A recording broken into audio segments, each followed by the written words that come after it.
the wind pierced. Now see, I'm not going to drink that sugar anymore. I hate that. That's making me feel ill.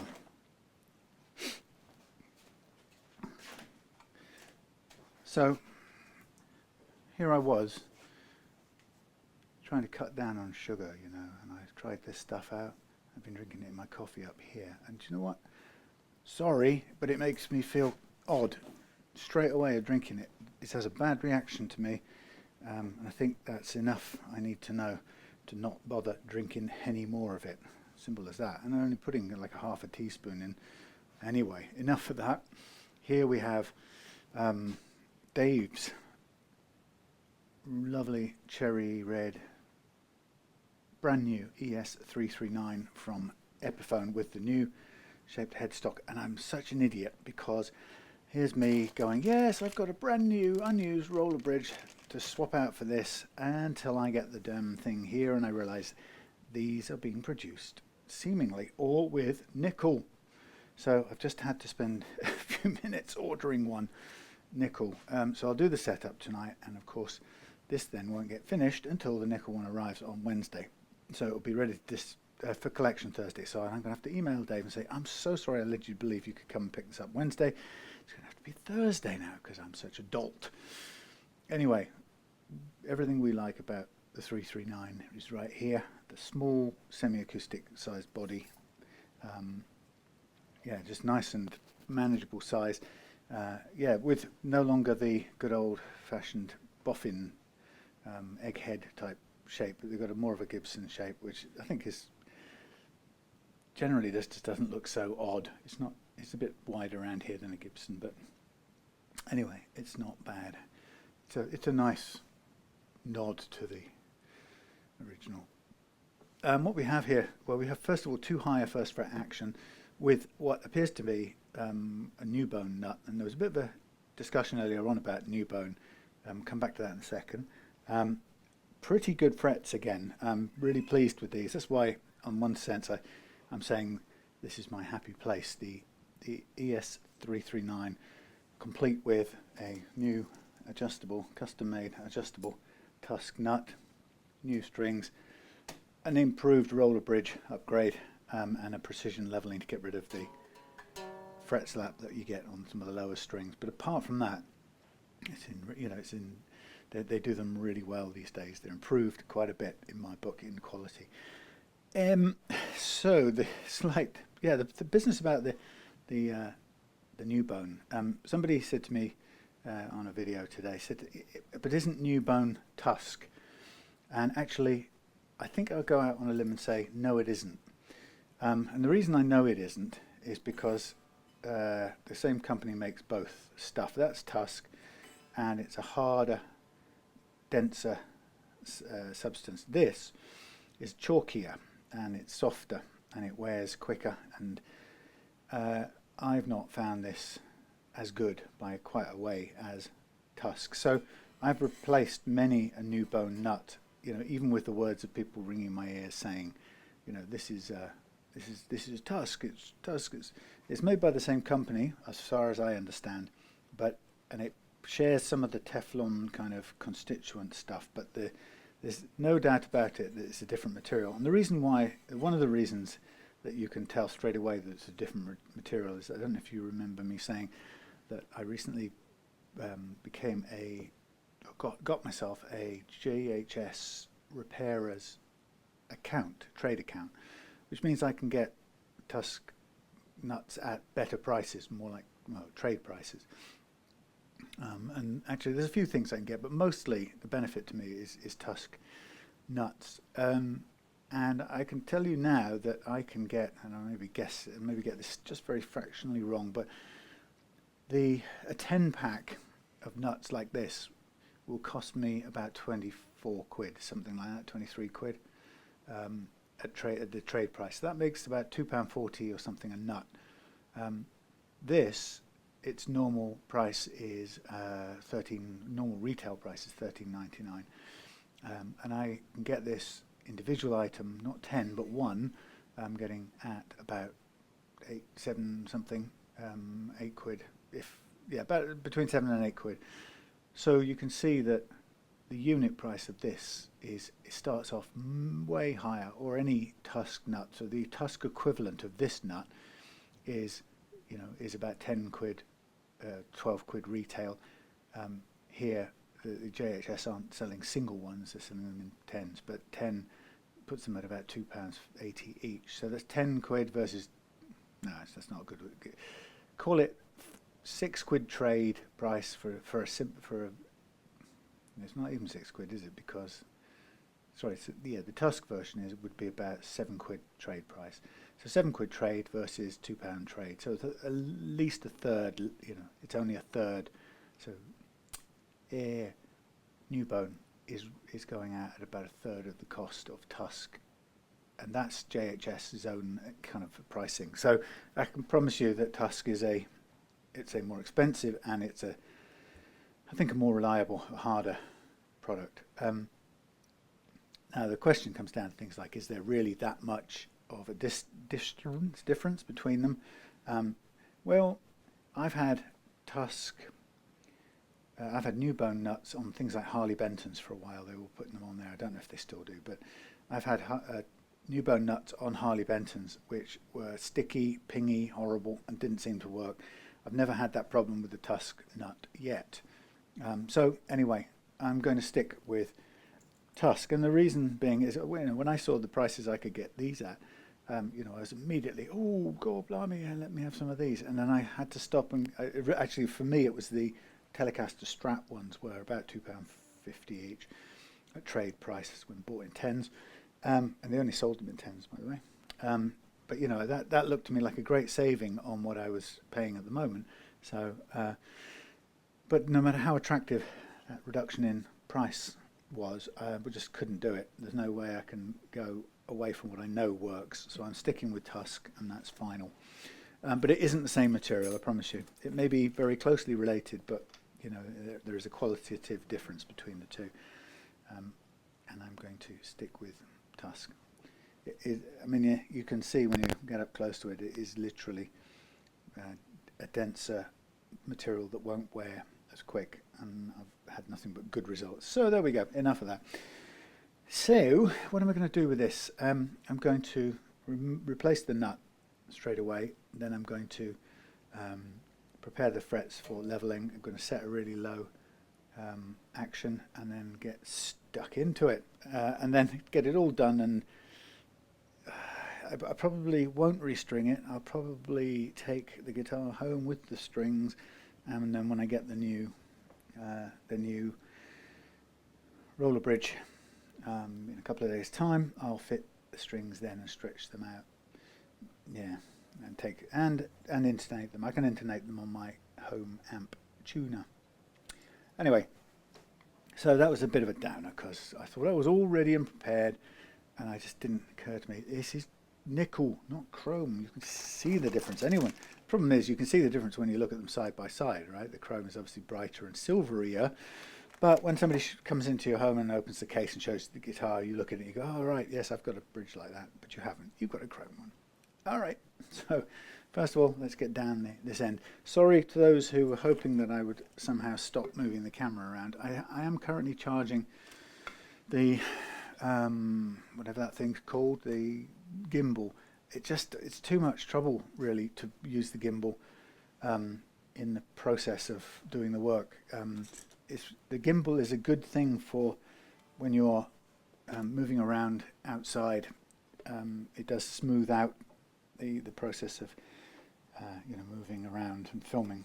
But for this, where I need to leave the video running all the time, it doesn't make a lot of sense. I mean, it might do if I were to have this video switched off most of the time and just occasionally put it on for a close-up, and then I would stop doing what I was doing and fly in with the gimbal for a close-up. But realistically, that starts to get a big hassle in terms of kind of thinking it out and planning and editing and so on and so forth. So I'm afraid I'm going to not do that, but I will try my best to keep the movements to a minimum. I mean, the other thing about this thingy, whatever it's called, NuBone, is that they don't make Graphtech don't make a NuBone version of this adjustable insert, which is what I want anyway. So it would kind of, it's much of a muchness. I mean, it's probably better than bone, I would say, and it's certainly better than plastic. But it doesn't quite doesn't quite feel right to me. Now, so far and up till now, Epiphone have been fantastic about the way they fit these nuts, and I'm hoping they're going to prove again, yes they are, the same applies. Beautifully lightly fitted, not glued in by the spray. The finish has been applied and then they've machined a slot in there afterwards, which is brilliant. And that in turn means that this here adjustable nut will pretty much go almost straight in. I've got a little bit of flush finishing sanding to do on the front edge of both pieces, but that's not a big deal at all. So what I start out by doing, if you'll excuse me moving this, is get the getting a bit mucky. I've used this a few times now, but first of all I'm going to do is I'm going to take down the feet and make them flat. That's the first aim, and the reason for that is the flat feet spread the load a bit better and help not to compress the plastic too much. So a nice set of flat feet are good. You can just give them a sort of final going over here. Lovely, lovely. It doesn't matter if we clip the underside of this at all, because we're going to be standing up on the feet when we're playing, or when the action's at the correct height. So the actual precision flatness of the bottom of the insert is not the most important thing. Now, this is supposed to fit perfectly in here. For some reason, this one doesn't want to play ball. Now, this is, yeah, that's better. Thank you.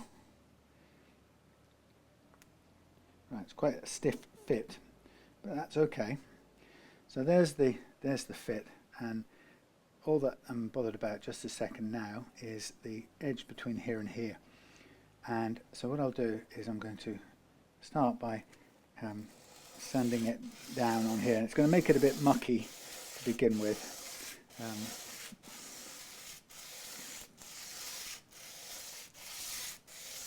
But we just want a flush surface. Now when we've got that pretty much, I'll get out something that's a bit cleaner and we can just finish that off there.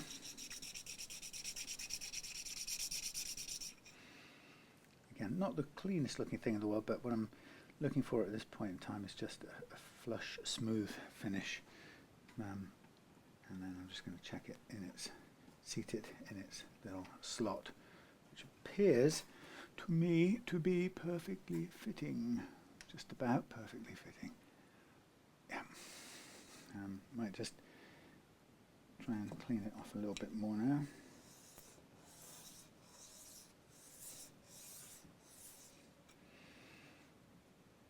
Might need to just wipe it down or something, if we can't just lightly sand it off.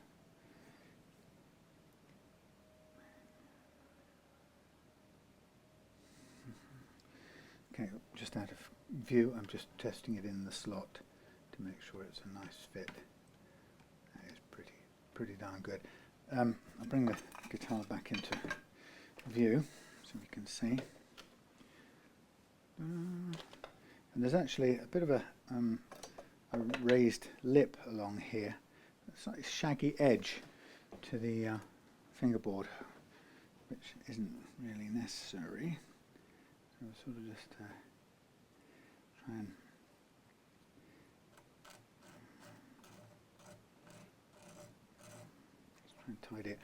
tidy it up a little bit. And then any glue that's stuck in here, we just want to try and gently extract it. It's a little bit difficult because it's a very thin layer, but it's not really a major problem. It's not getting in the way. So I just try and get rid of as much of anything that's sticking out as possible. And then our replacement nut sits in there beautifully well. Now, what I'm just going to check at this point, and then we'll actually tell you, I'll do something else first. I'm going to mark up the frets ready for leveling, since we've now got them uncovered. Now, the thing about these frets too that Dave asked me to look at is that they are pretty sharp on the edges, so they're missing a bit of attention to detail. So I'm going to end file these and try and round them off a bit, and then make sure that I sand them down with the rest of the frets at the end, or in the sanding out process, so that everything's softened a bit, and that will be helpful. So just right now what I'm going to do is I'm going to make sure that string's got buckles in it. It's not brilliant from the shop.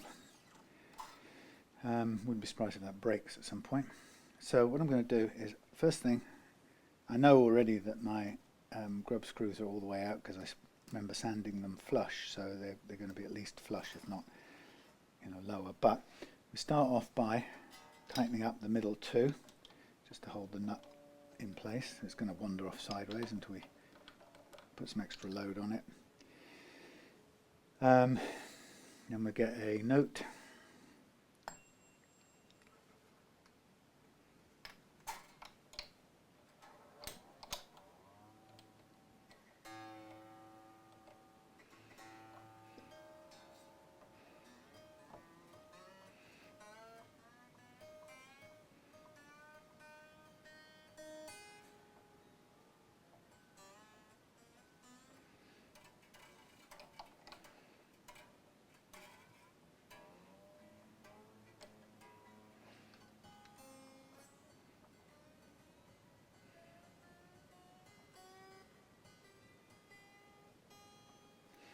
Okay, so what I'm just aiming to do at this point in time is just get these strings sitting on here. The nut's still loose, and now we've got it sort of. Jesus, that went straight into my finger. I shot down cut my wrist and my finger in one go. That was an unusual break. The ball's gone down here, and it broke just behind the ball. Wow. Well, luckily, that really whacked me here. Luckily, I've got a spare. Well, is it a 9? It's probably a 10. Sorry, it's probably a 9, not a 10, but I'll use that for now anyway. Yes, luckily I've got a spare. I kind of expected that one to break, but not there. That's weird. Let's have a look at this one. Actually, this one seems to have given us the top 2 strings, so we'll use the heavier duty one, whichever that one is. It's the white one. It's the light one. That's Martini.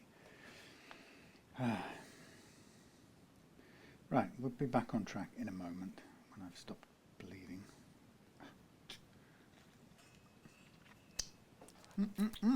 Ouch. Somehow, as that broke, that came out, and this end of it came out in a hurry and stuck itself through my finger on its way past. That was most unpleasant, I have to tell you. And it scraped down the side like a bow and arrow, archery wound. He said, having had one before, knows what he's speaking of. Right now, little Epiphone, my friend, don't be so unkind to me, would you? We'll go with whatever this is. This is probably a bit too heavy, but we'll be fine for now. You old swine. I wonder if this is something breaking. I hope it's not something on the bridge breaking them, or the stop bar.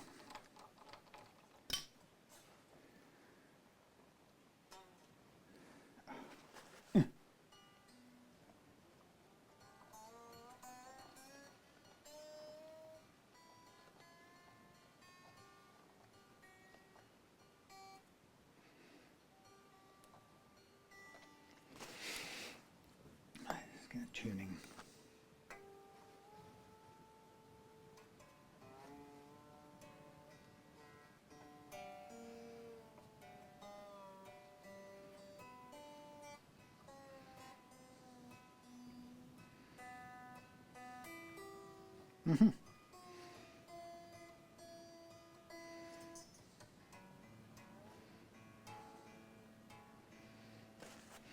I know, you're going to say that's why it broke, aren't you? Yes, because I tuned it up too high.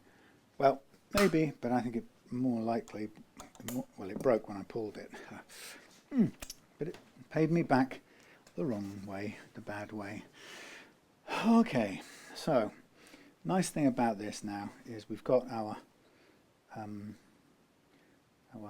thing, and we can take the action to exactly where we should like it to be. So we use this and we just raise it up a little. Try not to bleed on it. Come on, man.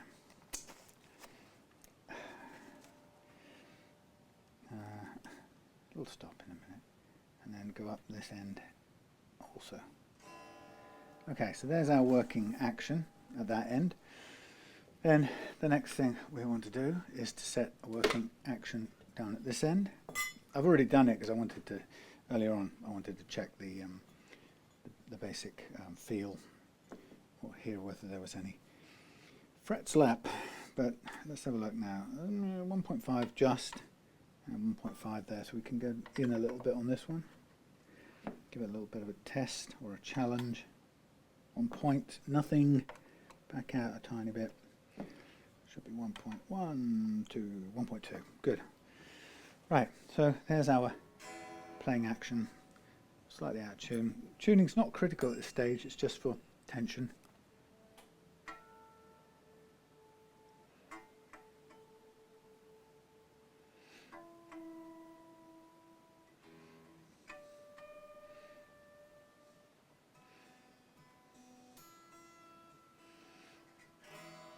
Okay, I'm just going to do something I didn't do earlier, which is to check the neck relief here. It's a little bit high, so I'm going to take it down a tiny bit with the Allen key. So if your neck is too curved, you want to put your hex key in, and you want to tighten the truss rod up a little bit. Now this is currently on the opposite side. In other words, it's on the curvy side, the positive relief side. So we're going to have to go past the middle point, back towards the tightening side. If I can get a decent bite in here. Okay, a little bit of turn. Okay.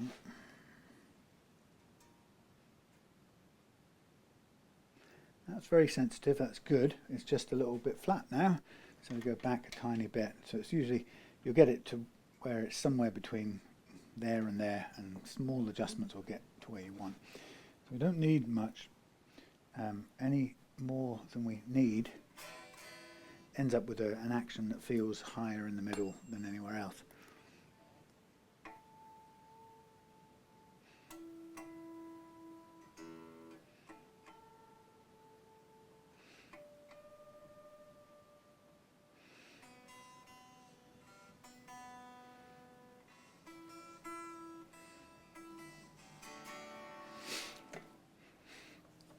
Okay, so now we have the guitar set up in its ideal playing situation. It's hard to see with the marker on the things, but that's just about right. Nice low first fret action. At this point in time, the nut is only held on under pressure. So now what I'm going to do is begin the leveling process. That's what I really do enjoy these ES339s, because they just happen to fit these, the sort of base model that fits perfectly with these custom adjustable nuts. First thing I did when I got my JHS trade account was buy 10 of those in a go.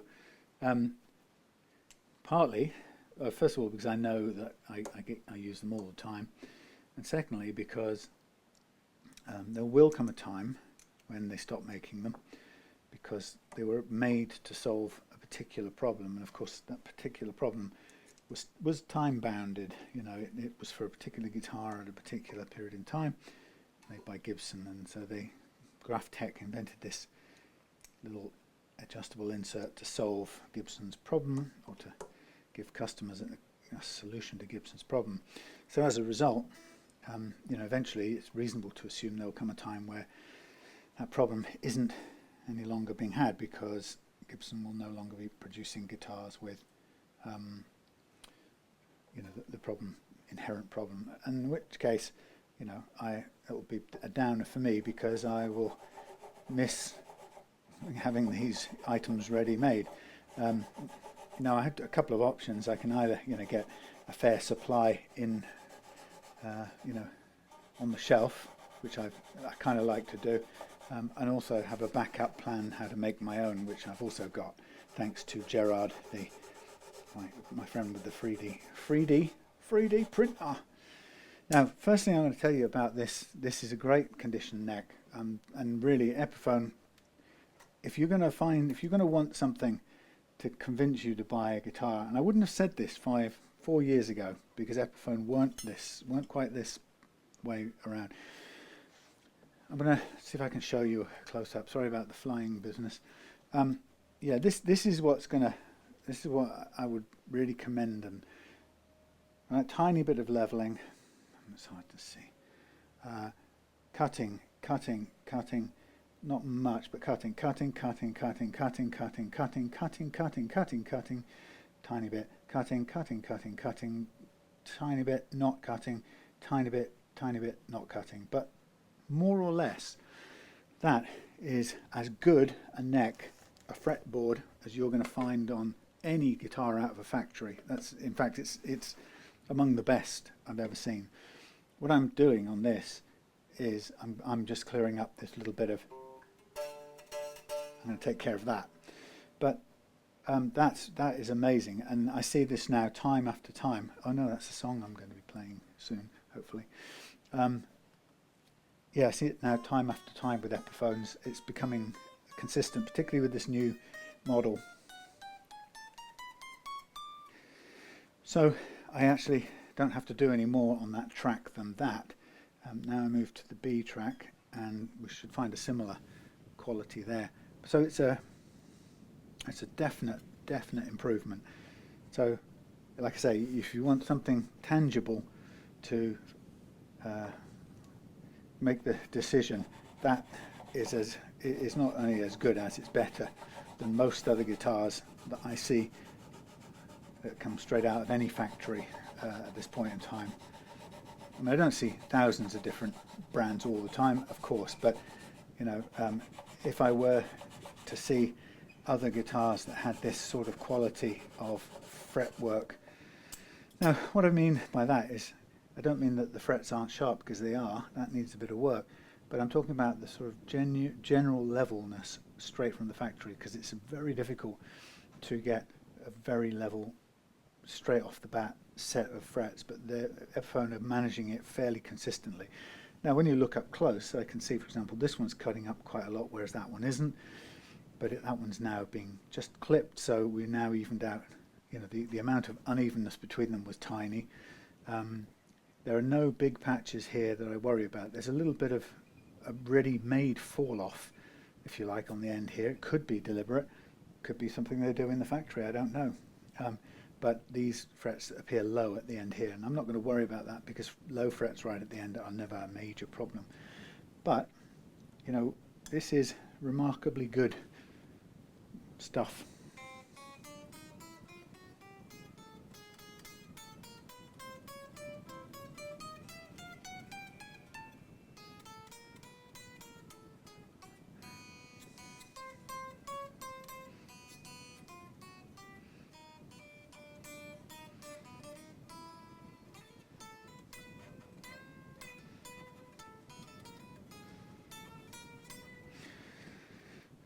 Pretty good. Sometimes what you'll find is that where there's a flat low spot, sorry, not a flat spot, a low spot, then you'll find that's usually where you'll find any kind of slight chokiness when you come to play. And what you really have to aim to do is, you know, if you want to get rid of that, you have to concentrate a little bit on leveling down everything around that low fret. And that's really all you can do. And of course it does cost a little bit in fret material. That's the amount I've spent on it just there. But it's bottomed out that fret, so that now when I put the fret into that space, even though it's started off lower, we've got a pretty good note.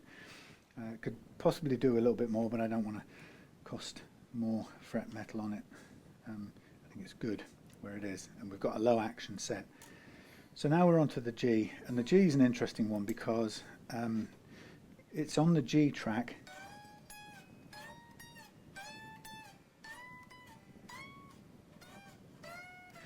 If you're going to get chokes on the high bends, it's going to be on the G track. Now, again, one of the things I'm finding with these particular Epiphones, this new version of the 339, is that I'm not getting chokes even on a low action setting. So again, that is very, very unusual. It's exemplary, so I am quite happy to admit as much. They're doing a great job. I think in some ways, you know, it might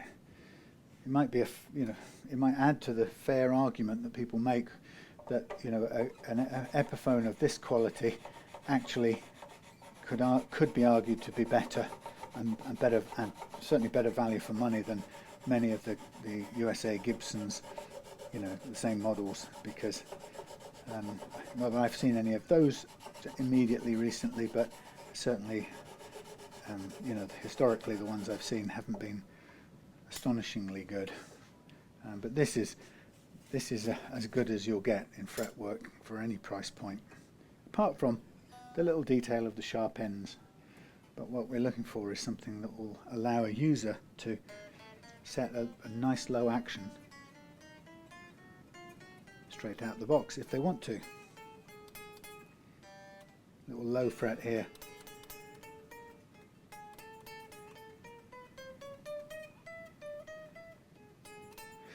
So that's all we've got, is a little low patch on the 13th fret, or 13th and possibly 14th, but mainly around the 13th fret. There's a little dip, and that's all we're having to work on really, and it's not a big issue.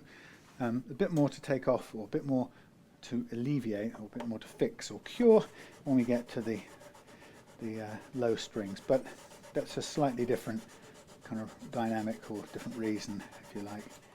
So I'm going to stop there. I can see I've just taken a bit off the top of that 13th fret, so I know I've kind of bottomed it out a little bit, and now we'll move to the A. We'll just check it first as we go up to see what we've got in the way of slap. A little bit there.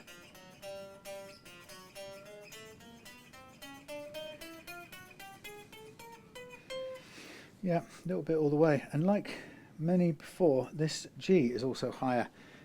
There's something about, I don't know if it's a quirk that they really want it to be like that, or whether something just isn't right, but on these bridges the G is always recently higher than everything else. And it's not, you know, you might say, well, it's in the sequence, it's bound to be higher, it's in the middle of the ones, but it's not evenly spaced. It's much higher. Get what I mean? So it's not it doesn't feel right. It doesn't go over, the pattern here doesn't go over in a nice smooth radius. When you put the roller bridge on, it covers that transition much better. So it is something to do with the manufacturer and position of the bridge saddles in these old style bridges.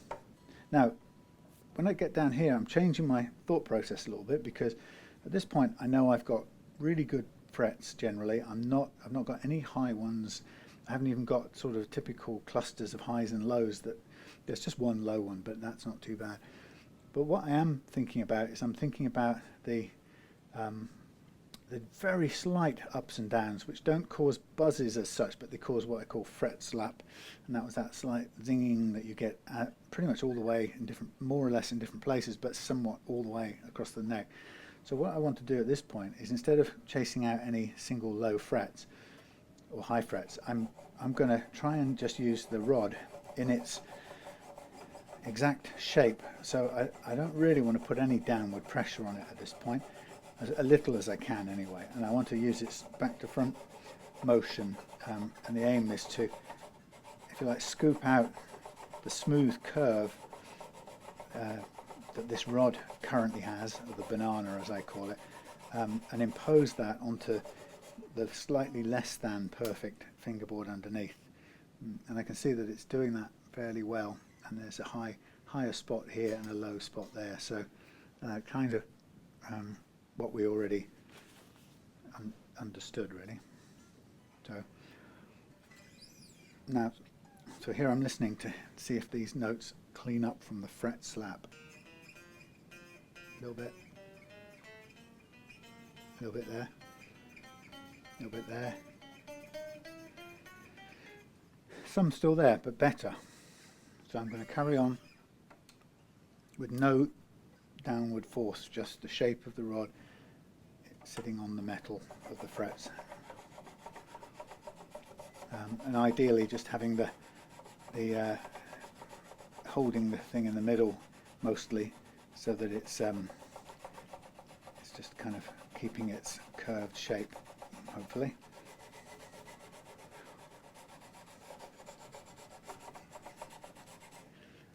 Okay, so yeah, we've definitely got sort of 10, 11, 12, 9, 10, 11, 12 standing out a bit high.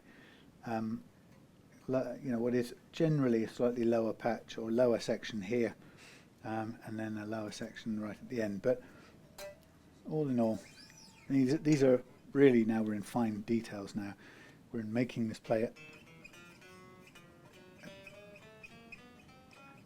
a very low action, tiny little bit, nearly there.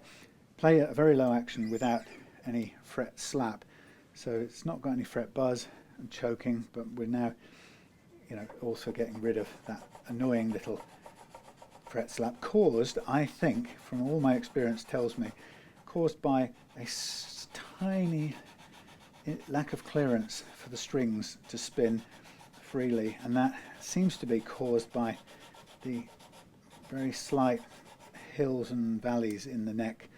It's a nice chord.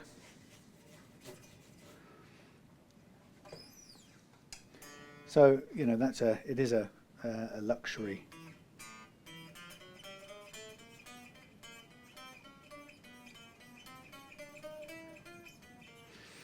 So a little bit down here at 7 to 9, a little bit concentrating on that, and then I'll move on. 7 to 9.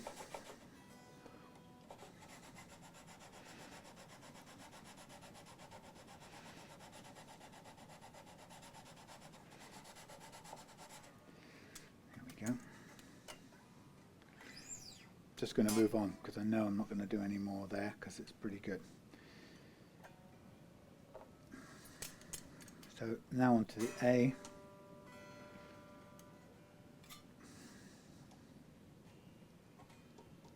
We've got very little relief in this neck at all anyway, so it's going to be a very delicate leveling job, hardly any curvature. There you go.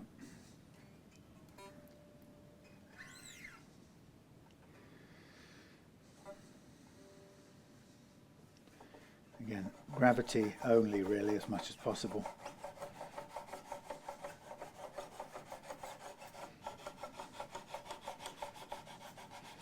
You can hear because the truss rod is a little bit shorter than the whole fretboard, you'll hear it, the end just clonking against the first fret as we go, but it's no big deal, not doing any harm.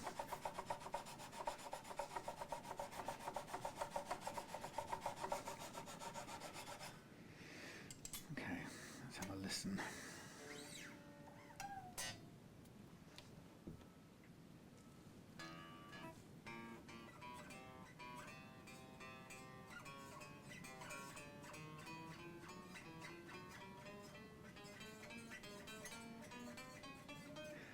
Bit around the third, bit around the 12th. Let's come back, have another go. So to begin with, you see that I sort of focus on keeping the sort of grip in the middle and as light as possible. Now I'm sort of putting a little bit of pressure down and focusing my attention on the areas where the I'm hearing that little bit of what I call fret slap. So I'm just sort of letting the rest of the rod do the sort of general, keep the general leveling going, but I'm focusing a bit of pressure, very slight, but I call it focusing attention on those particular areas.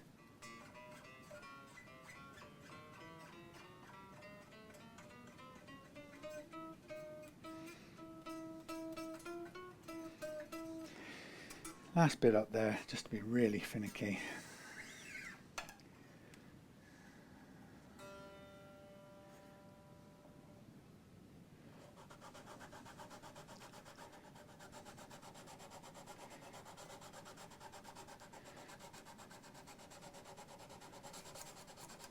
There we are.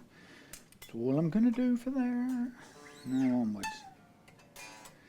And the final calibration.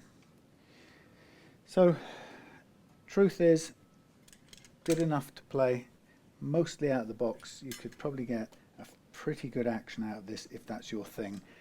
Better than most other guitars because of the pretty darn good condition of the frets. So, 9 out of 10.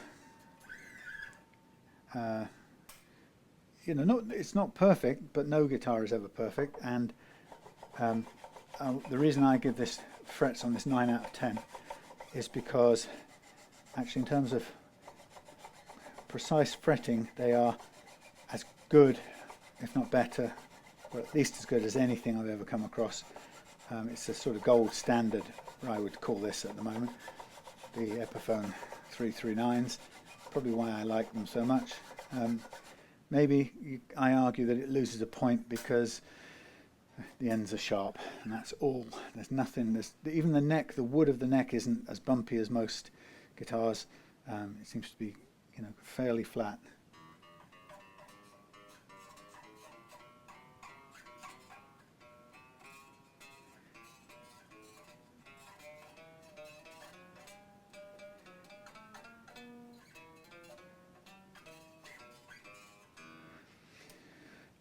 Right, still some more down there.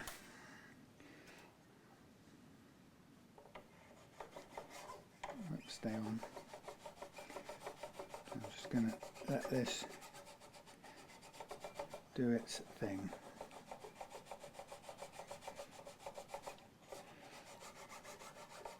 Often the edges need the most treatment anyway, because if the frets are going to rise up just a tiny bit off the underlying radius, it's going to be right at the fret edges, but pretty good.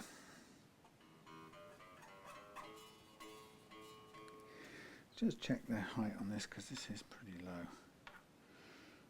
Somebody with a critical eye would actually say that.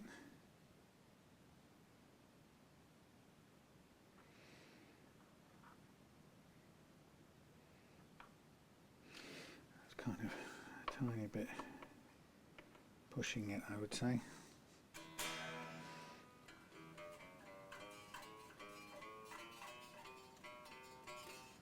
A flatter spot here.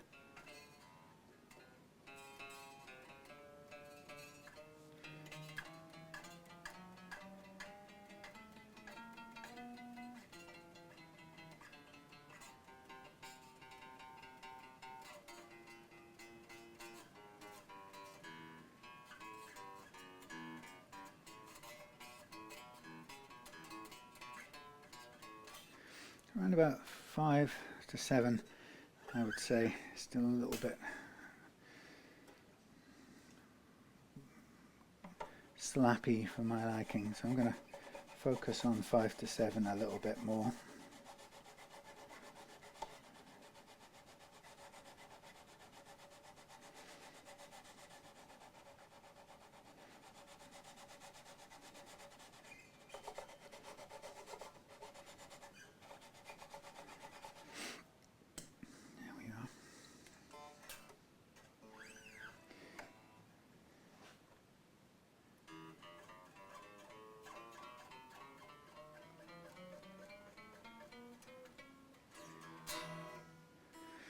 pretty good, actually, all round.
Okay, I'm happy with where they are.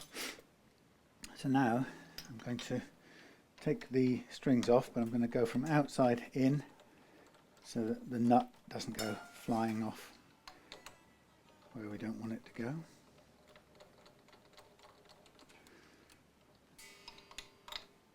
Now we finally got our drop stitch kayak the other day. Bought it in the summer, as you do. We wanted to do it for a couple of years. We've kayaked a few times over the years together. So we finally treated ourselves to one, and it got delayed, and it got delayed, and it got delayed. And foolishly, it was the company selling them was based in Devon, and for some reason I just had this naive idea at the beginning. I just thought, oh, I'll support a local company with made in Devon kayaks. Of course, they're not made in Devon; they're made in China. And as a result, COVID and Brexit and all the things in between got in the way, and the poor company kept sending messages saying, "We're ever so sorry, you know, your kayak has been delayed." And as soon as it gets to, the first one was the yellow and grey one we bought, bright yellow and grey. We thought that one kept getting delayed, and we thought we were getting that one, and eventually they said, "Oh no, we actually haven't got that. Well, that one isn't coming. They don't make that one at the moment, and the batch that we've been sent are the blue ones." So the blue ones, okay, being a bit disappointed, but it's a kayak, and goodness knows when we'll get a chance to get out there on it and whatever. So yeah, okay. And anyway, it went from end of August. Well, we're terribly sorry. Mid-September, definitely mid-September. Awfully sorry. One more week, another week. I'm afraid it's really sorry. It's going to be early October. And so anyway, so on. So about the 13th of November, it arrived. So it's sitting at home now in this rather huge box, because I can't remember what's in the kit other than the kayak. There's pumps and seats and all kinds of paddles and whatnot. So it's quite a big pile of stuff. So now we've got to figure out when are we going to get our opportunity to go out and do it, as Rick Mail would say. So what I'm going to do just now is I'm going to mark up these frets now. Thank you, Martin, for these amazing new Pentel permanent marker pens. Martin's very observant.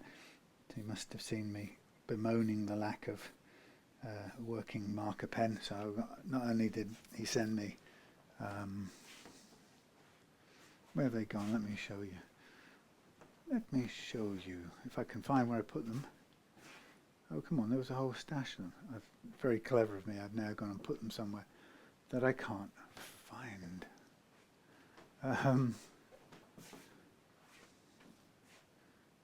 Yeah, brilliant. Okay. Load of new ones, and I can't think where. Anyway, I'll show you what he sent me. He sent me a load of these new jaws for my Irwin clamps. He bought a whole batch. He's only got one Irwin clamp, and he bought 15 or 16 of these things, pairs or something like that. Somebody who's had a bulk sale. Anyway, so he very kindly sent me all of those, along with pens and some tape as well. So I'm very grateful. Thank you, Martin, as ever. I'm very, very lucky, the things that I get given at Reloved Guitars. I sometimes feel I don't deserve it.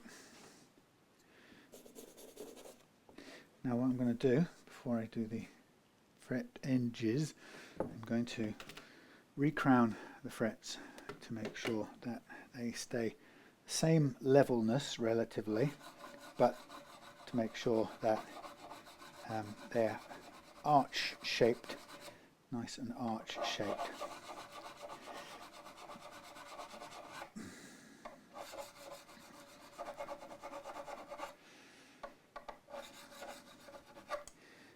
So you can often tell the ones that you don't have to do anything to are very often the low ones, and you can tell quickly that you haven't contacted them at all with the leveling beam.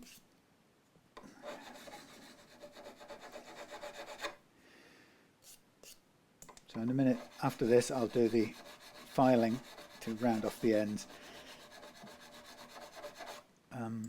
I've found that when you do fret end filing, it's very difficult to make it feel soft. That really comes down to making sure the ends are included in the sanding process when we sand and polish out these leveled frets. So I have to kind of remember to go down the edge as well. You can do it a lot quicker if you run sandpaper up the edges as well, but it can sort of eat away at the poly on the edges, and there's no real way around any of this. One of the reasons why I think why manufacturers don't pay attention so much to the ends and can tend to leave them a little bit sharp is because you know, they have to choose, do I leave the ends slightly sharp and retain this nice finished edge, or do I sand off the edges or treat the edges? Because even if you get a single, you know, narrow file and you work the edges here to get rid of any sticking out burrs, even that will cut into the poly on the edge and sort of nibble away at it. So it's very difficult to soften one without softening the other, I suppose. And you know, when you have a brand new guitar, the sort of finish on the edge can be part of its pristine new look, but actually it's also part of what stops it feeling comfortable. So it's a bit of you have to make a bit of a compromise between the two, or sacrifice one if you want the other. You can see I'm not really having to stay any long length of time on any of these frets, so you know, there's no great flattening gone on, no matter what it looks or feels like when we're doing it. It's this bit here really tells you, you know, the actual amount you've taken off. And you can see in that case it's pretty slight. Okay, so now the end filing, fret filing. So this is a little bit additional to what I would normally do, but I'm going to just run this concave file over the ends, and this rounds them off a little bit, and it spoils I always say that it softens the fret, but it spoils the sort of machine finish that the end beveling block gives you. When these frets are manufactured, they're treated with an end beveling block, and that produces a kind of blade edge really, as it cuts the fret ends. Something moved this there. What is it catching me? What is it? Some sticky up bit of something. Yes. So as you, when you end bevel, you basically create a blade edge. It's so flush to the edge. The end of this fret tang is a blade, like a chisel blade, and that's what can be quite sharp. So here I'm rounding off the boundary between the flat beveled part and the rest of the fret, which is sort of takes away the sharpness, but I'd say it also slightly spoils the crispness of the look. But it's, you know, it's down to what your priorities are. I also then go down the same side with a little end file, and I just basically sneak in and go right into the corner and take off the little sharp point in the corners. So it's the last little bit that can stick into you. So we take this bit off. In the case of these frets, they aren't overhanging here, so they've been well beveled flush. They've done that well. They've just left the boundary between the two faces of the fret razor sharp. You know, and I guess the truth about it is the only way to not make it razor sharp is to spend a little time hand finishing. You can't really do it with a machine or a wheel or anything like that. You've got to get in there like this and take away the sharp points. And then ideally, because these are files and obviously they're leaving their own little marks, then obviously you'd want to gently sand out all of this as well. So yeah, it's not something I see them do in the factories, simple as that. So I don't know how good the view is, but I'm going to now go down this side and do the same.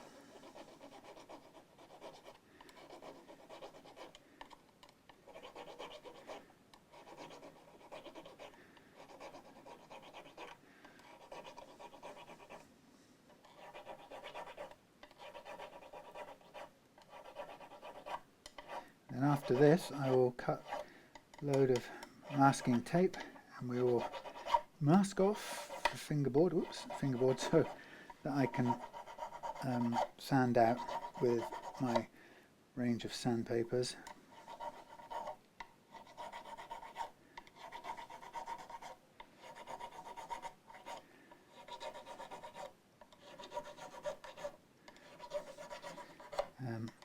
And after that, really, it'll be it for tonight, because I'm obliged to park it there until the old new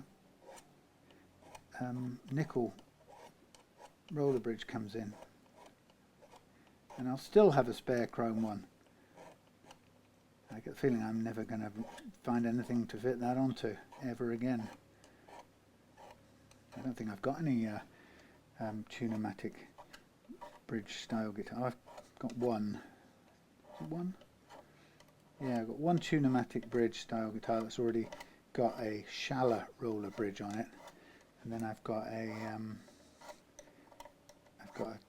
double cut, sort of Gibson double cut style guitar that I made, which has a Tone Pros fully intonatable wraparound bridge, one of the Tone Pros ones. Really great quality bridge, I have to say. Not sure I could ever justify spending 100 quid on it, the bridge that is. Seems a lot of money for a bridge. And actually, the bit that I like most about it is the fact that it's designed in a sensible way, such that there's at the bridge post there's lockdown tops which stop the bridge tilting forward, and that's kind of seems to me as one of the most important things that any bridge on any Les Paul style guitar should do, but unfortunately they don't. The cheaper ones always just sit on the posts with they don't have lockdown caps, if you get what I mean. They just sort of sit like the U-shaped bit sits on the posts, pushes against the posts, and as a result the small amount of clearance means they almost always tip forward under load, which totally messes up the action, totally messes up the break angle of the strings, and so on and so forth. And actually the only way I've got round using them is I put a piece of mild steel underneath them against the finish, you know, and that's only on my guitars. I wouldn't do it on someone else's, but not good at all really. But ultimately, when I'm playing mine, I don't really mind as long as they play properly and do what I want. So I can live with a few fixes along the way, because that's my style of doing things anyway. But yes, I had quite a. Talking of fixing, I had quite a quandary and a bit of a thing last couple of days. A local lady and her partner brought round a Tanglewood acoustic, which I think had some sentimental value for him, and when I took a look at it, he took it straight out of the case. It had been in the case. It was about 4 years old, and it had been in the case for most of the last 3 years. So we took it out of the case, and to my astonishment, or possibly to his, no, he'd seen it. That's why I brought it. But the bridge was evidently lifting off, and it was tilting forward on its front edge, basically, and you could see about a 5 or 6 mil space under the back edge of it. It was rotating right the way forward and off, and it had clearly pulled away from the top. So they left it with me, and I started to have a look, and because it was at home, and I had I had a few things at home I could do it with. In a quiet moment, I took a look, because I thought I'd have to steam the remainder of the bridge off, or that kind of approach with palette knives, etc. But actually, I found that the entire thing was already off, and it was just literally stuck to the finish on the front edge. So as I looked closer at it, it came off. I got my scalpel and very carefully cut around it, and it came off. But what became immediately apparent was that it had ripped off a veneer on the front. So the guitar was made with some laminate wood, and on top of that was some laminate ebony veneer. Some ebony veneer on top, stuck to the ordinary wood, and that was finished then in a poly finish. And the bridge had been stuck on top of the poly of this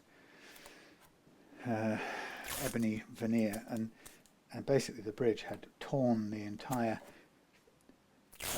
poly and the ebony right off the underlying laminate, and so the bridge had this load of stuff permanently stuck to it. I mean, it'd come up already and torn that off, and there was sort of shards of it left on the footprint of the bridge. So I had a good look at it, and I basically cut the outline to cut away the leftover strands of the ebony veneer and so on and so forth. And I had a close look at the wood underneath, the bare patch of wood with the string holes going through it, and I was quite horrified to notice that was completely distorted upwards. It had kind of pulled upwards right at the point where the line of the holes were. They had pulled up like a volcanic ridge, and either side of it sloped away, and there was clearly a split extending between all the holes where the material had been just yanked upwards, and it was a real mess. And at that point, I kind of realised that what I'd quoted them originally for taking the bridge off, cleaning it up, refixing it, would just be crazy to do that and not to put something like a bridge doctor in, because think about it, you start with a plywood plus a laminate plus a finish, and by the time you've taken the last hanging bits of the bridge off, you're left with all of that minus about 2 millimeters that were comprised, the laminate and the poly finish used to make up. So you actually got thinner material than you had to start with, which, if you think about it, if the original construction of the guitar has failed and buckled, then a thinner version of the same damn thing is hardly going to hold out much better, unless I could, for example, attach a more robust plate inside the guitar as well, but without being able to get a camera in there and see the exact layout of the bracing and so on, you've got a really difficult job to get the right sort of shaped pieces and so on. So that's quite a tricky thing. So in a way, a simpler thing would be to repair the bridge and then get something mechanical and tried and tested really, like the bridge doctor, and fit that to give the repaired bridge a chance of doing its job without tilting and rotating forward or twisting the whole twisting the whole top of the guitar once again. You know, the truth is, by that time we're starting to, you know, look at a serious question about whether it was economically viable to do it. So I went back to them and, you know, said, look, you know, the guitar was, in the first place, the guitar, had it not had a problem with the bridge, the guitar needed a setup to make it really playable. So that's the first expense. And the second expense was, but look, the bridge is coming off, so now we've got to fix the bridge and refix it, and fix the damage and refix the bridge. And then on top of that, we've now really, it would be stupid to spend any of that on that without safeguarding it with a bit of an insurance policy vis-a-vis the bridge doctor. You know, so all of it doable, but, you know, now up into the regions of, you know, close to 200 quid, £50 of which would be parts, and, you know, 150-ish or a bit less would be ultimately be the time spent fixing it and setting it up. But, you know, the guitar itself new was only about 280 quid or something, or can get them now for that. Not that you would want to buy another one, because quite a bit of the feedback on the Really Love Guitars Facebook page said that, you know, avoid laminate fronted construction guitars, because they're always weak in that sense. When the bridge is glued to the laminate top, there's always a risk of it coming away, and lo and behold, that's exactly what it did. Anyway, so they came. Actually, funnily enough, what I did is I had just bought a bridge clamp, one of those, not the ones that you extend through, you know, not a G clamp with a deep throat, but in fact one of these ones that you put through the holes and you clamp, you attach it to a plate. Well, actually no, it came without a plate. You bolt it on from the inside and then pull the new bridge onto its footprint again. It's quite a neat little design, but actually what I found about it was that it really needed a metal plate on the inside to add some strength to squeeze, flatten out the, you know, the buckled bits and so on. Anyhow, long story short, is I was able to, you know, just fit that and see, and from their guitar I was able to make myself up a little metal additional plate, which would have been a good thing to do. And I kind of offered, you know, if they didn't have any plan for it, I offered to buy it off them, really just as a, rather than it go in the bin type of thing, because, you know, there's no way you can sell, you can't really, well, you can't fix up and resell a guitar like that. The damage will always be showing slightly, and, you know, someone like me, in my own time, I could certainly fix it up and make it play well, but it doesn't have a great huge value to me as just another guitar hanging up at home. So I couldn't offer much for it. As it happens, I think they chose anyway. They chose to keep it. But the reason I was saying the story is the hardest thing I found about it was to have it at home and not get on fixing it. I had to respect that they had made a choice to buy another one instead, retire that one, and, or, you know, maybe fix it another day in the future, or whatever they wanted to do. And I found it almost physically uncomfortable to have it sitting there and not do anything with it. And I had to kind of shut it in its box. And anyway, mercifully they came and picked it up today, so it's no longer tempting me. But it is a difficult feeling not to, you know, when your favourite thing is fixing things and you have to hold back from doing it. It's bloody hard. I mean, I've got plenty of other things I should be fixing, as it happens, but, and you know, fair dues, I'll get onto those anyway. But yeah, really, that's the problem of being an inveterate fixer. or an addicted fixer. You just can't leave things alone. Leave it alone. Anyway, it's gone. It's out of my hair. It's out of my hair. Yes, well out of my hair. Yeah, so I won't have to stare at it and think, go on, put the clamp on, go on, put the glue on.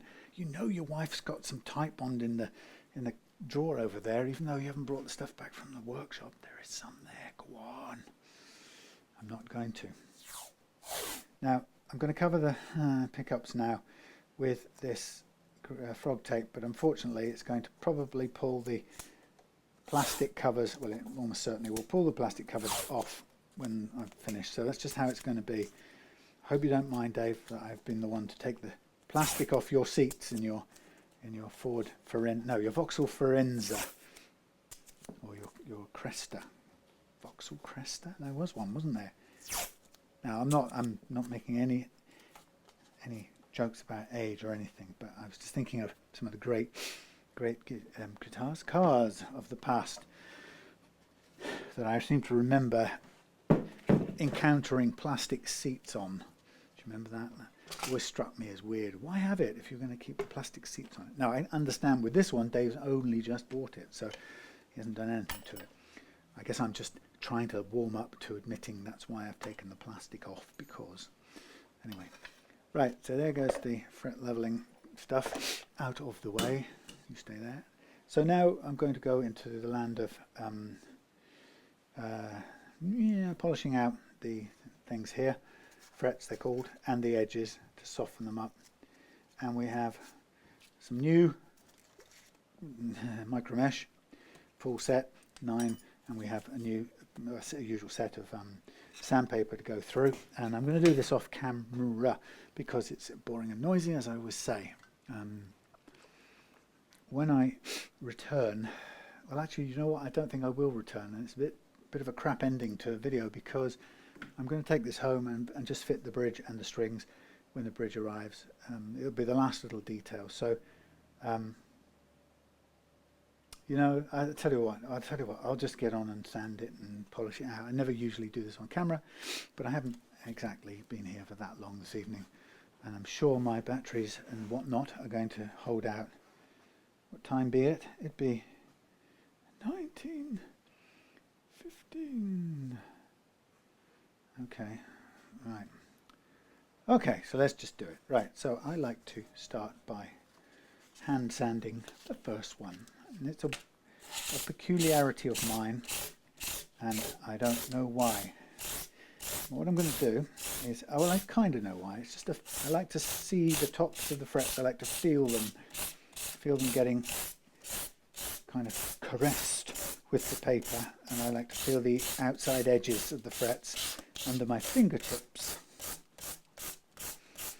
and get everything kind of hit on a bit. Now I can see tiny little lips on the lip, a little edge on these frets, that's sort of suggesting that they just on the edge of wanting to be sticky outy. So I think what I need to do with this is, with the second bit of 400 grit, I'm going to kind of go down the edges very deliberately and make sure that I sand those bits back. And what I might even do for that is I might even use a block of rubber, or foam, sorry, to keep it straight.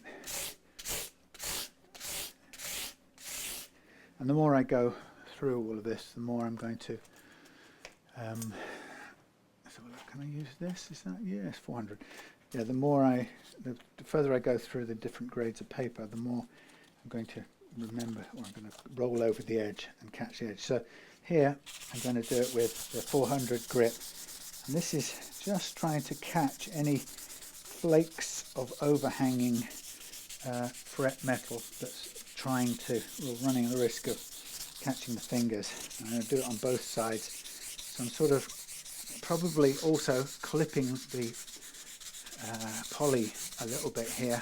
Can't avoid it, it's only a little bit, and it's probably not cutting enough to cut through and get rid of these tiny little overhanging flakes of material, but it's better than nothing. So, okay, so now I'm going to continue with my other foam block and get into the usual boring, drawn out aerobic thing. In fact, I'll just move that out of the way for now. So it gets noisy here, but then I've got this microphone to hopefully allow me to carry on blethering. So here I'm kind of going up and down with a slight point on the block, up and down, covering all the frets.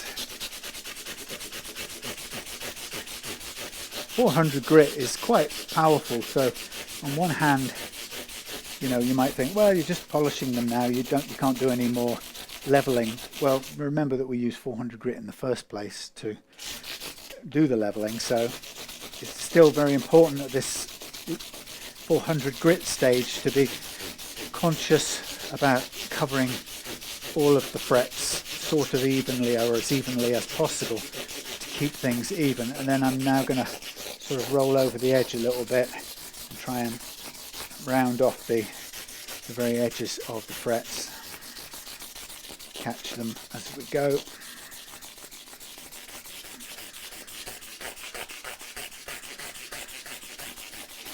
And then, you know, what you can do as well is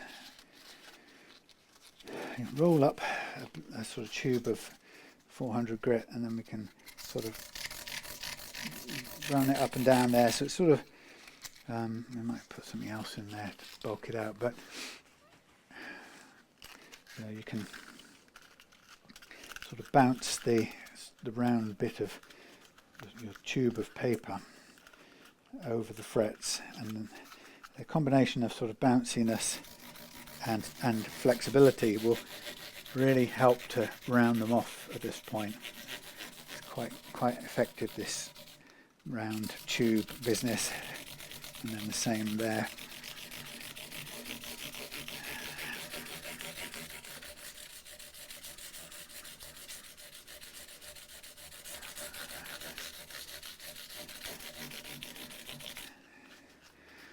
Okay, that's that done. And I'll do one more quick run up and down with this 400 grit, and then we'll move on.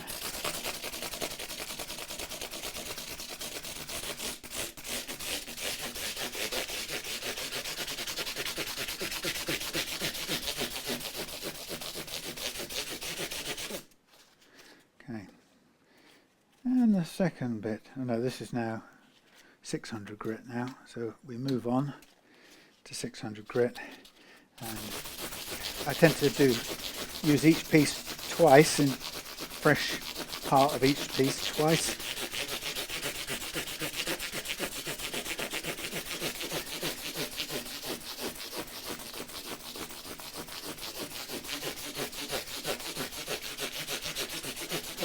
One, and then move it to a fresh bit. Two.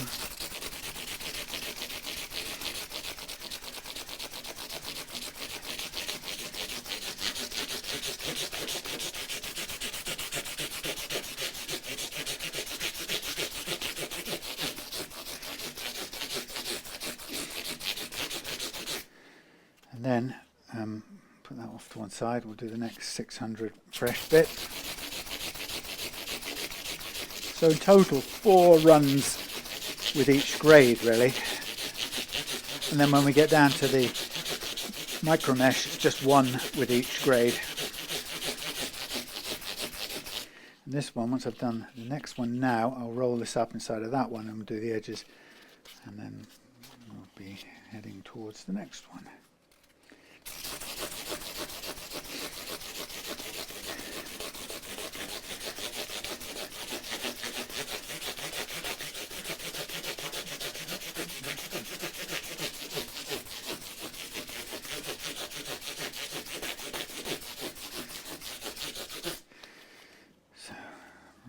Up as tightly as possible-ish, and roll this one into it. Get a bit of stability as support, and then up and down.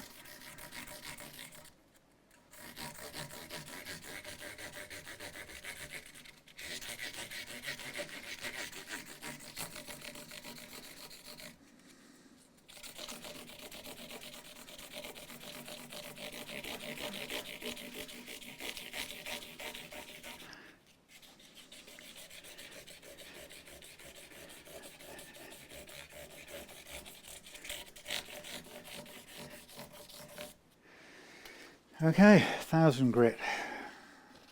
And more of the same.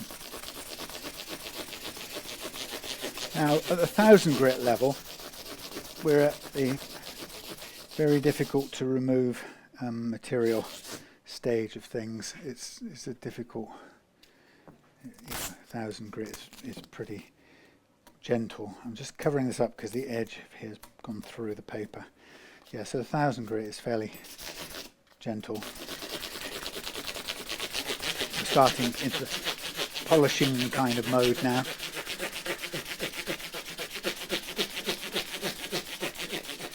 Now, instead of rolling them up now, I'm just going to lean over the edge like this and catch as much as I can. And then the second one off this piece, and so forth.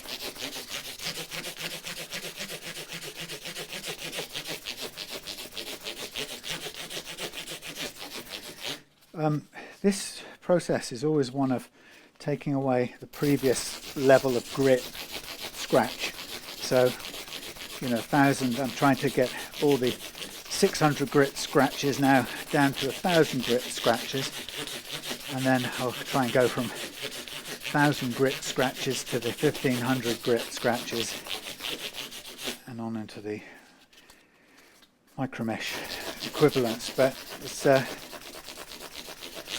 difficult to do, and if you stop early or you leave too big a gap, meaning you jump too big a range of grades, you run the risk of retaining the previous level of scratches, and then you find after that you'll continue to polish the surfaces out, but the scratches will still be visible or feelable when you play. So it can be kind of quite can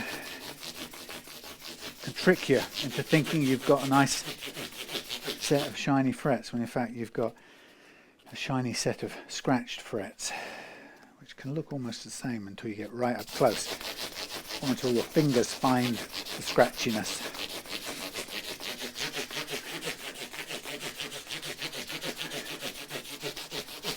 Actually, it's usually your strings that find the scratchiness. Your fingers pick it up, the vibrations, but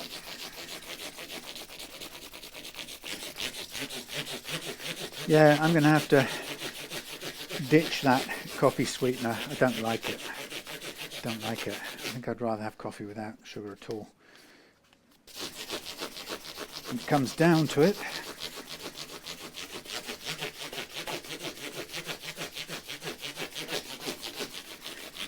right, well, so here you can see the boredom and sheer calorific hard work that goes into polishing out the frets. And here we have the micromesh now going from 1500 down to 12,000, but each one only once in this case. So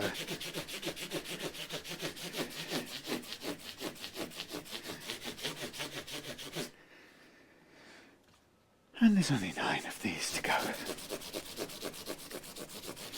But we eventually get to the place where we can remove all the tape and celebrate having done the precision part of the job.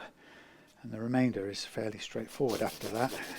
We need to glue the Tusq nut, adjustable nut, into place.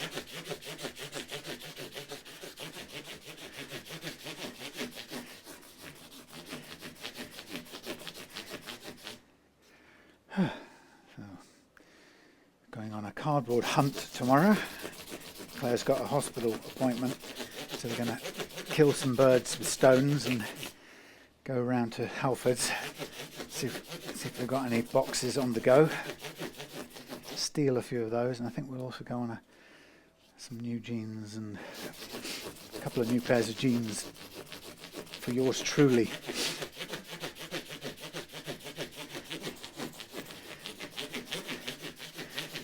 Feel a bit of a tramp.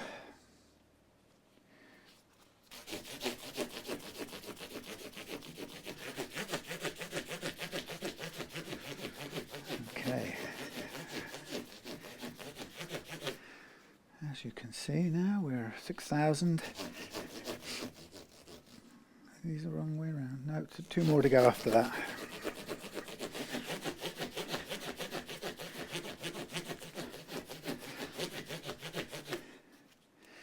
Yeah, the idea of trying to get this same effect or same result with a couple of fret rubbers just doesn't work. You can't really, you can clean up tired looking frets very well with fret rubbers, but you can't really do this full polish out from, especially from a fret leveling start point.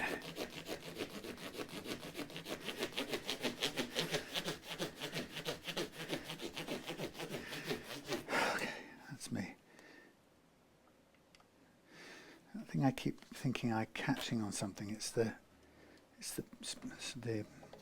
tuner post rattling.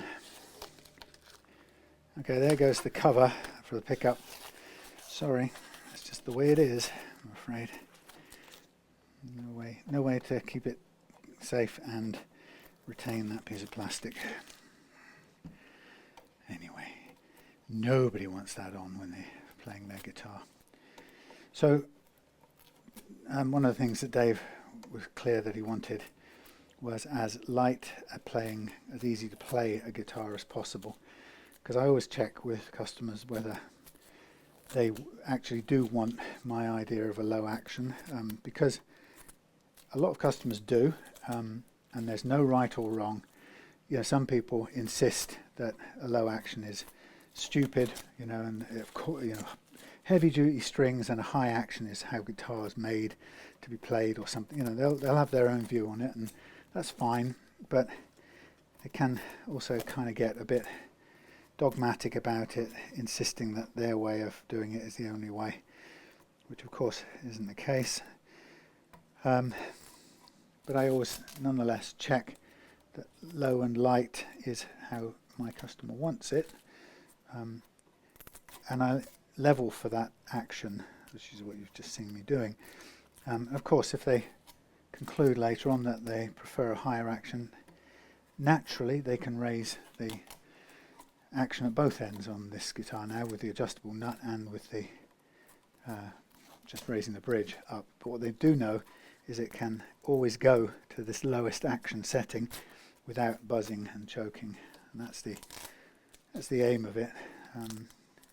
If a customer says from the outset, you know, I specifically want this height of action, then I will, you know, start with that and stay with that, because customer knows how they play and you know what they like, and it's absolutely it's totally inappropriate for me to say, oh no, you should be playing with a low action, it's all the rage. Well, it isn't. It's what I think it's what a lot of customers do want, and those customers, a lot of them come to me, and that's I'm not at all unhappy about that. Maybe, you know, they go to other people for different things. I don't necessarily think so, but I think with all these things, you know, if you've seen my videos, you know that I tend to go for a default low action, to give customers the opportunity to set it really low. But it just makes sense to always ask the customer, double check and make sure that's what they are expecting, that's what they want. There's no point assuming, remember, makes an ass of you and me. That's what they always say. Now what I'm going to do, not with that I ain't, what I'm going to do is I'm just going to undo the yonder, no I didn't want to do that, silly boy, that's not what you wanted to do, Samuel. You wanted to take this off to clean underneath, that's what you wanted to do.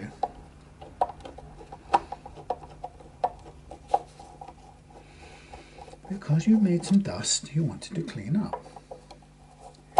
Totally understandable. You didn't have any reason to want to undo that. And so with that in mind, I'm going to make sure that I can tighten it back up. Good and tight.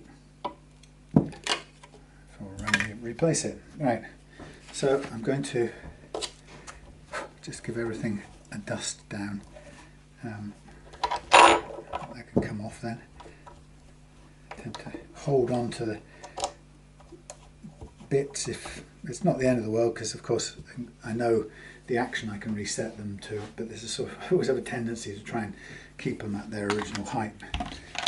But the beauty of this setup is that having leveled the frets to this potentially low action that you can set any time, it means we can take all of these parts off here completely, put it all back together again at a later date and dial in the same low action, and it will play, because we've done to the frets what needs doing to make them play with that low action. That's the good part. It's already guaranteed that it will play at that nice low action. I always find these slightly difficult to get in between all the pots on these darn things. It's just the way they make them.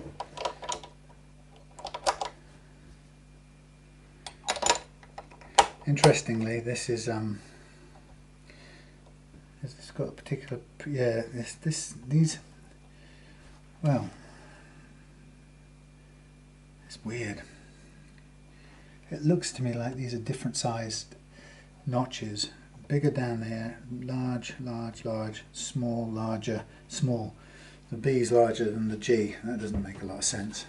So I'm wondering, it's just hard to believe this would be the case, but I sort of wonder whether the factory is, someone in the factory is producing these, you know, one specifically for each saddle, and then for some reason the people in the factory, when they put them together, haven't got the memo that there are specific sized specific ones for specific strings, i.e.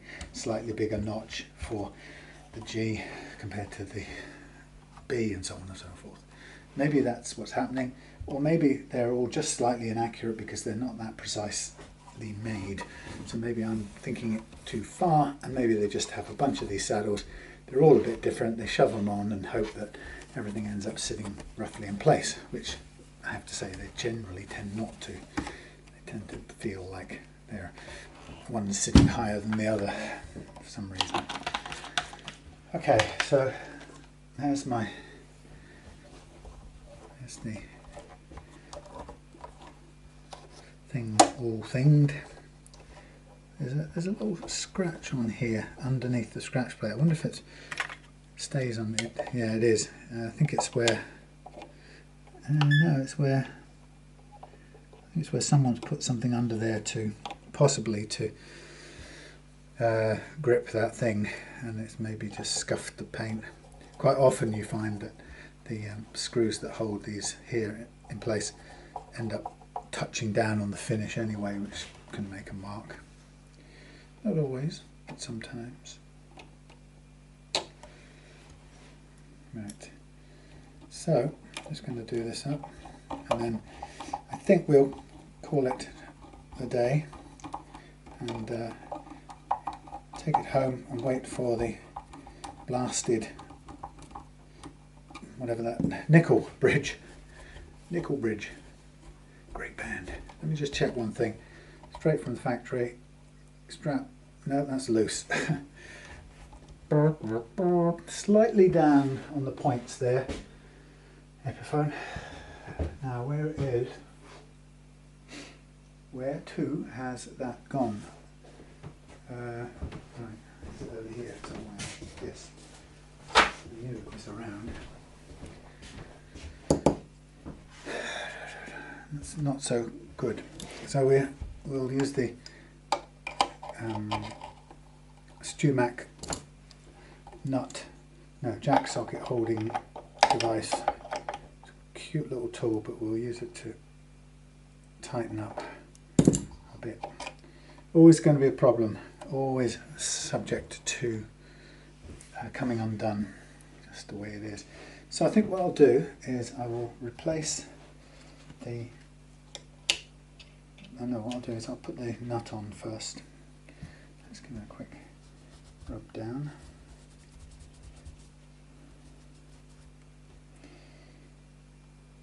Everything is good. Right, we'll get a little bit of glue.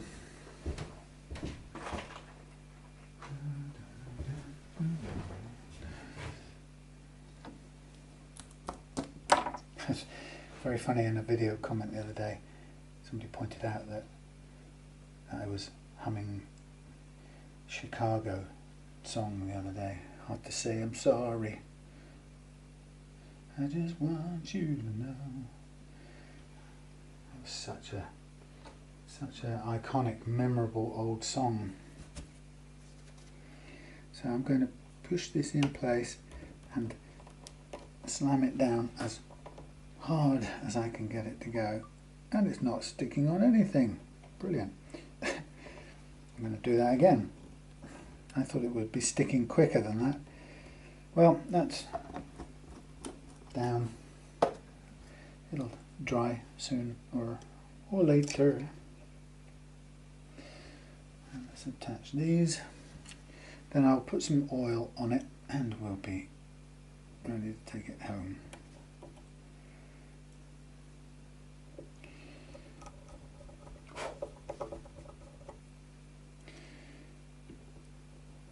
It's always kind of better if you had strings at this point to hold the nut down, but it's not a big deal. It should stay in place. And if it doesn't, then we'll only have to just try it, stick it on again.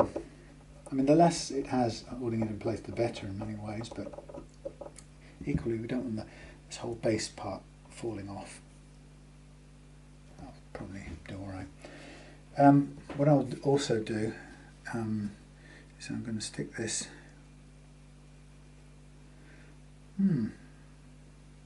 difficult to know what this material is. Scrape on the underside.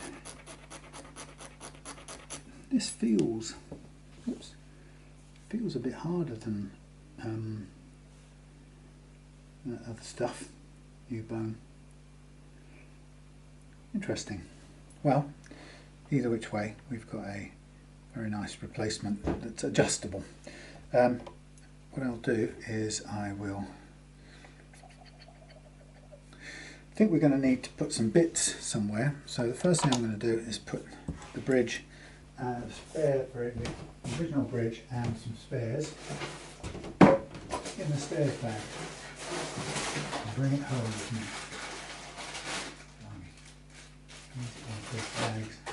Bags. All the wrong names on them. So it's way too big a bag, but that goes in there. That's coming home as spares.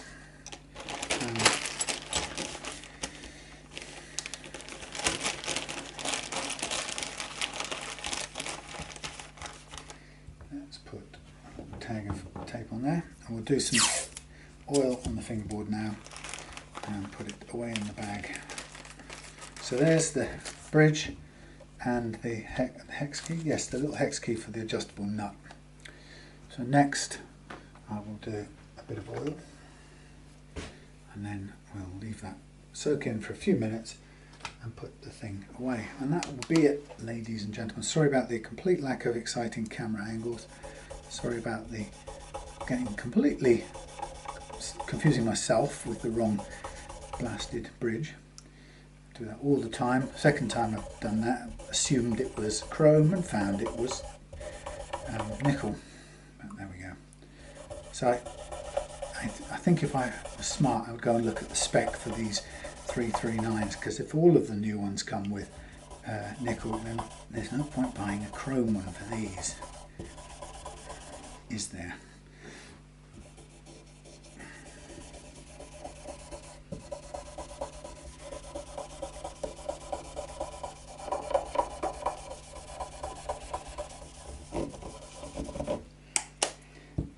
Okay, there we have it. Ready to go in the bag, ready to go home. I'm ready to meet its correct bridge later in the week. Thanks for watching. See you again soon.